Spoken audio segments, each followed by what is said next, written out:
ప్రియమైన ఆంధ్రప్రదేశ్ ప్రజలకి నమస్తే. జరిగిన ఎన్నికల్లో ప్రజలు ఇచ్చిన తీర్పుని స్వాగతిస్తున్నాము.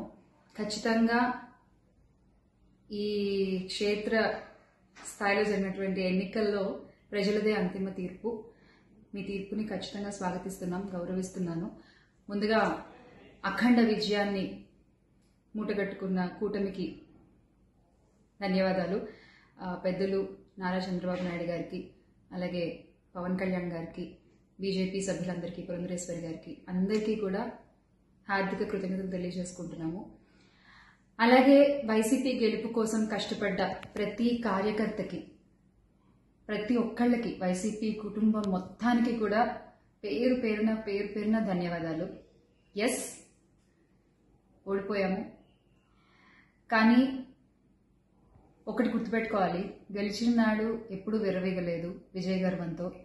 ఓడిపోయిన నాడు ఏనాడు కూడా కుంగిపోలేదు. అలాగే ఈసారి కూడా మన జగన్మోహన్ రెడ్డి గారు మరింత బలాన్ని పుంజుకుని మళ్ళీ ఖచ్చితంగా మీ అందరి సపోర్ట్తో మనందరం కలిసి జగనన్నతో నడిస్తే ఖచ్చితంగా మళ్ళీ ఒక మంచి ప్రభుత్వంగా మనం ఏర్పాటవుతాము.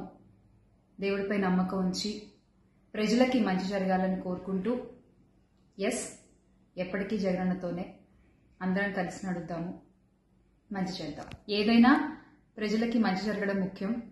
ఈ 5 ఏళ్లు కూడా ఆంధ్రప్రదేశ్కి ఎంత మంచి జరగాలో అంత మంచి జరగాలని మనస్ఫూర్తిగా కోరుకుంటున్నాను. జై వైసీపీ, జై జగన్. థ్రెటనింగ్ కాల్స్ గురించి వచ్చేసరికి, ఎస్, చాలా కాల్స్ వస్తున్నాయి, చాలా బెదిరిస్తున్నారు. ఒక రకమైన భయంగానే ఉంది నాకు కూడా. కానీ ఏంటంటే ఒకటే చెప్పాలండి, నేను మీకు ఒకటి నచ్చుతుంది, నాకు ఒకటి నచ్చుతుంది, అలా అని చెప్పి మీకు నచ్చింది నాకు నచ్చిందని చెప్పి మీరు బతకడానికి వీల్లేదు అంటే ఇది చాలా అన్యాయం అన్న, చాలా అన్యాయం. సో ప్లీజ్, దయచేసి ఏది కూడా వ్యక్తిగతంగా తీసుకోవద్దు. నేను వ్యక్తిగతంగా ఎవరిపైన విమర్శలు చేయలేదు, చెయ్యను కూడా. ఎప్పటికీ నాకు చాలా గౌరవం. ఎవరన్నా కూడా వ్యక్తిగత విమర్శలు ఏవి నేను ఎప్పుడు చేయలేదు, చేయను, మళ్ళీ చెప్తున్నాను. సో దయచేసి మీరు కూడా ఏది పర్సనల్గా తీసుకోవద్దు. ఎస్, ఒక పార్టీని గెలిపించేటువంటి ప్రయత్నంలో నేను ఎంత చేయాలో అంతా చేశాను, ఉన్నదే చెప్పాను, లేనిది ఎక్కడా మాట్లాడలేదు. దయచేసి దాన్ని అర్థం చేసుకుంటారని కోరుకుంటున్నాను. For more videos like this, subscribe Big TV channel.